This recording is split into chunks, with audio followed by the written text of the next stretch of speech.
আপনাদের স্বাগতম জানাই আজকের নতুন একটি আপডেট ভিডিওতে। বাংলাদেশে ভ্রমণপ্রেমীদের জন্য এলো একটি বড় সুখবর।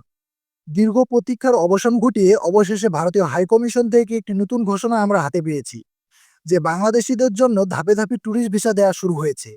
তো আজকের ভিডিওতে আমরা জানাবো কোন প্রক্রিয়ায় ভিসা দেওয়া শুরু হচ্ছে, কারা অগ্রাধিকার পাচ্ছেন, কি কি ডকুমেন্ট লাগবে, আর কবে থেকে সবাই সহজে ভিসা পাবেন এবং কবে থেকে তারা নিয়মিত এই ভিসা কার্যক্রম শুরু করবেন। তাই ভিডিওটি শেষ পর্যন্ত সঙ্গে থাকুন। আর আমরা সাধারণত ভিসা রিলেটেড নিত্য নতুন তথ্য নিয়ে আমাদের এই চ্যানেলে উপস্থিত হই। তাই ভিসা রিলেটেড তথ্যগুলো সবার আগে পাওয়ার জন্য অবশ্যই আমাদের চ্যানেলটিকে সাবস্ক্রাইব করে পাশে থাকা বেল আইকনটি অন করে দিবেন। আর যদি আপনাদের ভিডিওটি ভালো লাগে থাকে অবশ্যই একটি ভিডিওতে লাইক দিবেন। তো আমরা চলুন কথা না বাড়িয়ে মূল ভিডিওতে চাই। তো গত ২৪ সালের জুলাই বিপ্লবের পর থেকে ভারতীয় ভিসা কার্যক্রম নিয়ে বাংলাদেশের এক ধরনের অনিশ্চয়তা তৈরি হয়েছিল। তো অনেকেই চিকিৎসা, পড়াশোনা বা ট্যুরিস্ট ভিসার জন্য আবেদন করলেও ভারতীয় হাইকমিশন সীমিতভাবে আবেদন গ্রহণ করেছে। তো বিশেষ করে ট্যুরিস্ট ভিসা পুরোপুরি বন্ধ থাকায় অনেক ভ্রমণকারী সমস্যায় পড়ছিলেন। তবে অবশেষে ঘোষণা এলো ধাপে ধাপে বাংলাদেশিদের জন্য ট্যুরিস্ট ভিসা দেওয়া শুরু করেছে ভারত সরকার। তো ভারতীয় হাইকমিশনের সর্বশেষ আপডেট অনুযায়ী এই আপডেটটি তারা তাদের অফিসিয়াল ওয়েবসাইটের নোটিশ বোর্ডে জানিয়ে দিয়েছে। এই আপডেট অনুযায়ী প্রথম ধাপে সীমিত সংখ্যক আবেদনকারী ট্যুরিস্ট ভিসার জন্য আবেদন করবেন এবং তাদের ট্যুরিস্ট ভিসা দেওয়া হচ্ছে। আর এই ধাপটি মূলত পরীক্ষামূলকভাবে শুরু হয়েছে যেন চাপ সামলানো যায় এবং আবেদনকারীর ভিড় একসাথে না হয়। তো দ্বিতীয় ধাপে আরও বেশি সংখ্যক স্লট খোলা হবে। তো প্রথম ধাপে তারা মূলত সীমিত পরিসংখ্যক ভিসা দিয়ে থাকবেন এবং দ্বিতীয় ধাপে এর সংখ্যা আরও কিছুটা বৃদ্ধি করে ভ্রমণকারীদের সুযোগ পাবেন। তো সর্বশেষ তৃতীয় ধাপে পুরোপুরি স্বাভাবিকভাবে ভিসা ইস্যু শুরু করবে যেমন আগে চলতো। অর্থাৎ তৃতীয় ধাপে তারা স্বাভাবিকভাবে আগে যেভাবে ট্যুরিস্ট ভিসা বা অন্যান্য ভিসাগুলো সম্পন্ন করত, এই তৃতীয় ধাপে এই কাজগুলো আগের মতোই তারা স্বাভাবিকভাবে দেওয়া শুরু করবে।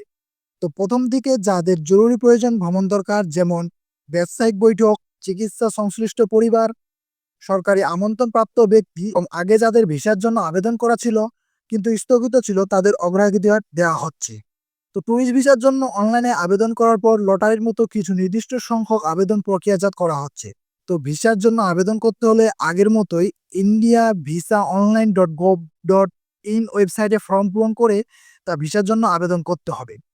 তো প্রয়োজনীয় যেসব ডকুমেন্টগুলো আপনাদের লাগবে, একটি বৈধ পাসপোর্ট, পাসপোর্টের মেয়াদ ৬ মাস থাকতে হবে, সম্পত্তি তোলা 2x2 ইঞ্চির সাদা ব্যাকগ্রাউন্ডওয়ালা ছবি, তো জাতীয় পরিচয়পত্র বা জন্ম সনদ।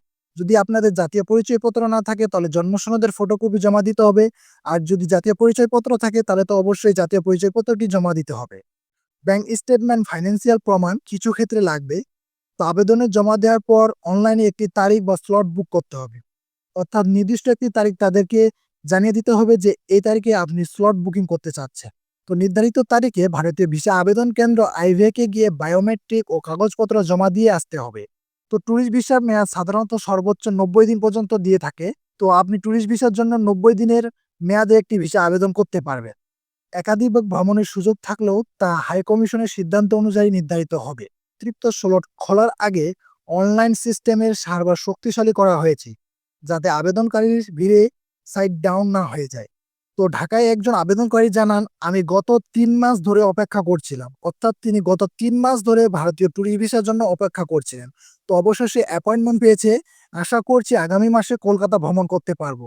অপরদিকে চট্টগ্রামে এক যাত্রী জানান, আমার চিকিৎসার প্রয়োজনে কলকাতা যেতে হবে।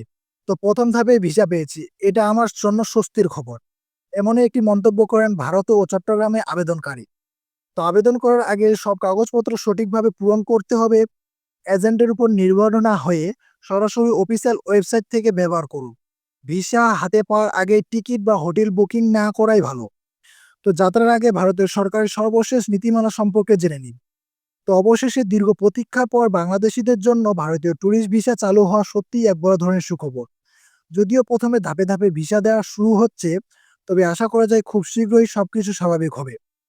তাই যারা ভ্রমণের পরিকল্পনা করছেন বা অনেকদিন ধরে অপেক্ষা করছেন, তারা ধৈর্য ধরে অফিসিয়াল প্রক্রিয়া অনুসরণ করুন। নিয়ম মেনে আবেদন করলে খুব সহজেই আপনি পেয়ে যাবেন আপনার কাঙ্ক্ষিত ভিসা। তো সম্মানিত দর্শক, ভিডিওটি এখানেই শেষ করতে হচ্ছে। যদি আপনাদের ভিডিওটি ভালো লেগে থাকে অবশ্যই ভিডিওটি লাইক করবেন। দেখা হচ্ছে অন্য কোনো আরেকটি ভিডিওতে। ভালো থাকুন, সুস্থ থাকুন। ধন্যবাদ।